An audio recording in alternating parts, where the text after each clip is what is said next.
అని అడిగారు. లక్ష్మీదేవి పార్వతీదేవి ఇద్దరు ఎక్కడైనా కలుసుకుంటే అక్కడ ఒకళ్ళనొకళ్ళు దెప్పుకుంటే దెబ్బలాడుకుంటే ఎలా ఉంటుందో సరదాగా పద్యం చెప్పండి అన్నారు. మరి అంత స్థాయి మహిళలు కలిసినప్పుడు దెబ్బలాడుకుంటేనే బాగుంటుంది. కలిసి ఉంటే ఏం బాగుంటుంది? దెబ్బలాడుకుంటే ఓ సినిమా తీయచ్చు.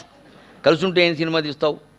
సినిమా తీయాలంటే 4-5 మలుపులు గట్టిగా ఉండాలి. కానీ సీతారాముడు ఇద్దరు పెళ్లి చేసుకున్నారు, సుఖంగా ఉన్నారంటే సినిమా ఎవడు చూస్తారండి? ఎందుకు చూస్తారు? దాంట్లో ఉండాలి. అందుకని ఏదో చేయాలి. అందుకని వాళ్ళు వెంటనే ఎక్కడ కలుసుకుంటే బాగుంటుందని వాళ్ళు ఊహ చేసి చెప్పారండి. మన సంసారాలన్నిటికీ ఉపయోగపడేది అసూయల్ని రాగద్వేషాలను దూరం చేసి సమంగా ఉంచేది, పోలిక చేసుకోకుండా ఉంటే చాలని చెప్పే పద్యం. వీళ్ళిద్దరు ఎక్కడ కలుసుకోవాలి? చెన్నై బస్ స్టాండ్లోనూ రైల్వే స్టేషన్లోనూ వాళ్ళు కలుసుకోరు కదా. లక్ష్మీదేవి పార్వతీదేవి వాళ్ళ స్థాయి ఏమిటి? వాళ్ళు కలుసుకోవాలంటే సరస్వతీదేవి ఉండాలి, మూడో ఆవిడ.